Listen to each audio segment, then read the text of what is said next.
नमस्कार, आपका स्वागत है। दोस्तों, गरुड़ पुराण में भगवान श्री कृष्ण ने गरुड़ जी को मृत व्यक्ति की ऐसी चीजों के बारे में बताया है जिनका इस्तेमाल किसी भी जीवित व्यक्ति को नहीं करना चाहिए। भगवान श्री कृष्ण कहते हैं कि प्रकृति का यह नियम है कि जिसका भी जन्म हुआ है उसकी मृत्यु भी निश्चित ही है। मृत्यु ऐसा सत्य है जिसे कोई भी नकार नहीं सकता है। मृत्यु निकट आने पर मनुष्य को अपने शरीर का त्याग अवश्य ही करना पड़ता है और शरीर के साथ वह व्यक्ति सभी भौतिक वस्तुओं का भी त्याग कर देता है। अर्थात मनुष्य मृत्यु के पश्चात इस मृत्यु लोक की कोई भी वस्तु अपने साथ लेकर नहीं जा सकता।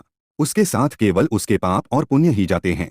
यदि किसी मनुष्य ने अपने जीवन काल में पाप से अधिक पुण्य किए हैं तो उसे मृत्यु के समय कोई कष्ट नहीं होता है और उसके प्राण सहज गति से निकलते हैं। लेकिन जिस व्यक्ति ने जीवन भर पाप किए हो उसकी मृत्यु बहुत दर्दनाक होती है। उसे मृत्यु के समय बहुत पीड़ा सहन करनी पड़ती है।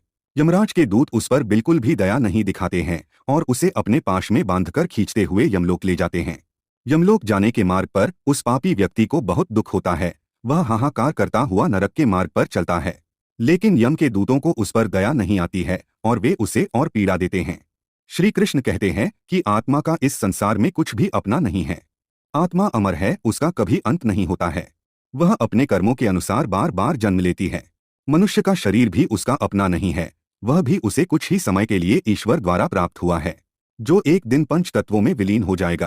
किंतु फिर भी मनुष्य इस संसार में जन्म लेकर कई भौतिक सुखों के मोह में पड़ जाता है। मृत्यु के बाद भी उसका उन वस्तुओं के प्रति मोह नहीं छूटता है।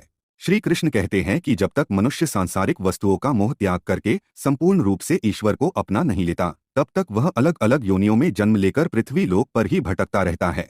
कभी कभी यह मोह इतना अधिक होता है कि वह मृत्यु के बाद भी इसी पृथ्वी लोक पर भ्रमण करता है, अर्थात वह प्रेत योनि धारण करता है। श्री कृष्ण कहते हैं कि यदि किसी मनुष्य की अकाल मृत्यु हो जाती है तो वह भी प्रेत योनि में चला जाता है और प्रेत योनि में वह अपने ही परिवार के लोगों को दुख देने लगता है। कई बार हम अपने मृत परिजनों की वस्तुओं को उनकी याद में अपने पास रख लेते हैं या उनकी वस्तुओं का उपयोग भी करने लग जाते हैं।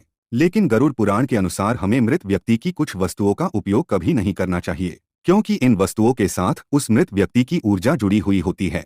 उस मृत व्यक्ति का उन वस्तुओं के प्रति मोह बहुत अधिक होने के कारण वह मृत्यु के बाद भी उन वस्तुओं से जुड़ा रहता है और यदि कोई इन वस्तुओं का प्रयोग करता है तो उसे कई परेशानियों का सामना करना पड़ता है। वह मृतात्मा उसे कई प्रकार से कष्ट देने लगती है।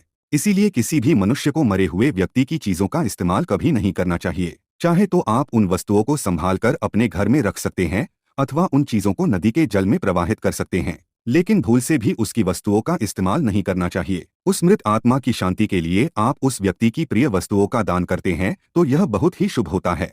गरुड़ पुराण में मृत व्यक्ति की ऐसी 3 चीजें बताई गई है जिनका कभी भी इस्तेमाल नहीं करना चाहिए, अन्यथा मृत व्यक्ति की आत्मा पृथ्वी लोक पर ही भटकती रहेगी और उसे कभी मोक्ष की प्राप्ति नहीं होगी अथवा उसे दूसरा शरीर भी कभी प्राप्त नहीं होगा। ऐसी आत्मा आपको भी अनेक प्रकार के कष्ट देती है। श्री कृष्ण कहते हैं, जब किसी की मृत्यु के बाद उस व्यक्ति को अगर प्रेत योनि मिलती है तो वह अपने ही परिवार को दुख देता है। इसीलिए उसकी वस्तुओं का उपयोग कभी नहीं करना चाहिए। तो चलिए जान लेते हैं उन 3 वस्तुओं के बारे में जो मृत व्यक्ति की कभी भी इस्तेमाल नहीं करनी चाहिए। सबसे पहले जानते हैं, घर में मृत व्यक्ति की तस्वीर कहाँ पर लगानी चाहिए। शास्त्रों के अनुसार प्रत्येक मनुष्य को अपने घर में पूर्वजों की तस्वीरें अथवा चित्र अवश्य लगाने चाहिए।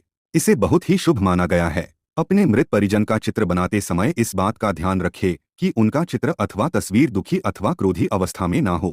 आपके पूर्वज चित्र में प्रसन्न दिखाई देने चाहिए। जब भी हम उनके चित्र के दर्शन करें तो हमारे मन में उनके प्रति श्रद्धा तथा प्रेम का भाव प्रकट हो।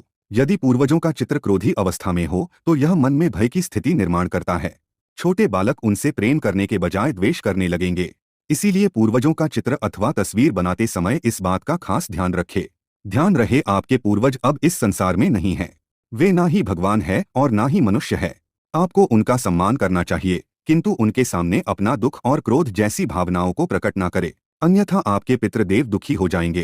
पितृपक्ष के दिनों के अलावा अन्य दिनों में उनका आवाहन अथवा उनकी पूजा नहीं करनी चाहिए। पितृपक्ष के दिनों के अलावा अन्य दिनों में जो आत्माएं घर में प्रवेश करती हैं वे प्रेत आत्माएं होती हैं। इससे घर में भयंकर दुख का वातावरण निर्माण होता है। वास्तुशास्त्र के अनुसार पितरों की अथवा पूर्वजों की तस्वीरों को भूल से भी पूजा घर में नहीं रखना चाहिए। इससे भगवान का अपमान होता है। इससे आपके सभी पितृगण अत्यंत दुखी और क्रोधित हो जाते हैं। यदि आपके किसी परिजन की अकाल मृत्यु हुई है तो वे प्रेत योनि में चले जाते हैं और पृथ्वी लोक पर ही भटकते हैं। जब तक उनकी आत्मा की शांति के लिए नारायण बलि की पूजा नहीं की जाती, तब तक वे प्रेत आत्मा बनकर अपने ही परिवार के लोगों को परेशान करते हैं। ऐसे में आपको उनकी तस्वीरें घर में नहीं लगानी चाहिए और पितृपक्ष में उनका श्राद्ध भी नहीं करना चाहिए। पितरों की तस्वीरें सदैव ही उत्तर दिशा की दीवार पर लगानी चाहिए, ताकि उनका मुख दक्षिण दिशा की तरफ होना चाहिए। इसके अलावा अन्य किसी भी दिशा में पितरों की तस्वीरें लगाना अशुभ माना गया है। खासकर ईशान कोण में पितरों की तस्वीरें भूल से भी नहीं लगानी चाहिए। पितृपक्ष में भी पितरों के लिए किए जाने वाले सभी कार्य दक्षिण दिशा की तरफ मुख करके करने चाहिए। ध्यान रहे, मृत व्यक्ति के साथ कभी भी जीवित व्यक्ति की तस्वीरें नहीं लगानी चाहिए। साथ ही शयन कक्ष में और रसोई घर में पितरों की तस्वीरें न लगाएं। आइए अब जानते हैं मृत व्यक्ति की कौन सी चीजों का उपयोग नहीं करना चाहिए। सबसे पहली चीज है मृत व्यक्ति के कपड़े। गरुड़ पुराण के अनुसार मृत व्यक्ति के कपड़ों का कभी भी इस्तेमाल नहीं करना चाहिए। उन्हें भूलकर भी पहनना नहीं चाहिए। ऐसा करने से मृत व्यक्ति की आत्मा उस व्यक्ति से जुड़ जाती है जो इनका इस्तेमाल करता है। मृत व्यक्ति की यादें उस व्यक्ति को सताने लग जाती है जो उनके कपड़ों का इस्तेमाल करता है, जिस कारण वो व्यक्ति मानसिक और शारीरिक रूप से कमजोर हो जाता है। उस व्यक्ति को अपने मृत परिजन की ऊर्जा का एहसास भी होने लगता है। इसलिए मृत व्यक्ति के कपड़े कभी भी नहीं पहनने चाहिए। मृत व्यक्ति के कपड़े हमेशा दान कर देने चाहिए, जिससे उसकी आत्मा को शांति प्राप्त हो जाती है। दूसरी चीज है मृत व्यक्ति के गहने। गरुड़ पुराण में कहा गया है कि मृत व्यक्ति के गहने भी उसके कपड़ों की तरह ही उसकी ऊर्जा के स्रोत होते हैं। मृत व्यक्ति का अपने गहनों से लगाव कपड़ों से भी कई गुना ज्यादा होता है, क्योंकि प्रत्येक व्यक्ति गहने खुद को सुंदर प्रतीत करने के लिए पहनता है। लेकिन जब व्यक्ति की मृत्यु हो जाती है और उसके गहने कोई दूसरा व्यक्ति पहन लेता है, तब मृत व्यक्ति की आत्मा असहज महसूस करने लगती है। वो आत्मा उस व्यक्ति को परेशान करने लग जाती है। आत्मा मोक्ष की राह पर न जाकर इसी मृत्यु लोक में अपने ही परिजनों को ही परेशान करने लग जाती है। इसलिए मृत व्यक्ति के गहनों का कभी भी इस्तेमाल नहीं करना चाहिए। व्यक्ति की मृत्यु के बाद उसके गहनों को गलाकर अन्य आभूषण करवा लेने चाहिए, अन्यथा उन्हें मंदिर में दान कर देना चाहिए। तीसरी चीज है मृत व्यक्ति की घड़ी। कपड़ों और गहनों की तरह घड़ी भी एक मृत व्यक्ति की प्रमुख ऊर्जा स्रोत होती है। गरुड़ पुराण में घड़ी के बारे में नहीं कहा गया है, लेकिन अनेकों ज्योतिष शास्त्र यह बताते हैं कि मृत व्यक्ति की घड़ी भी उससे जुड़ाव का कार्य करती है, क्योंकि घड़ी उस व्यक्ति से जीवन भर जुड़ी रहती है और उसके समय का निर्धारण करती है। इसलिए उस व्यक्ति की मृत्यु के पश्चात उसके समय का भी अंत हो जाता है, जिस कारण उस व्यक्ति की घड़ी का कभी भी इस्तेमाल नहीं करना चाहिए। ऐसी मृत व्यक्ति की घड़ी को हमेशा दान ही करना उत्तम माना जाता है। तो दोस्तों, उम्मीद है आपको यह जानकारी अच्छी लगी होगी। वीडियो को लाइक जरूर करें, कमेंट में जय पितृदेव और जय श्री कृष्ण अवश्य लिखें। साथ ही चैनल को सब्सक्राइब जरूर करें। आप सभी का धन्यवाद।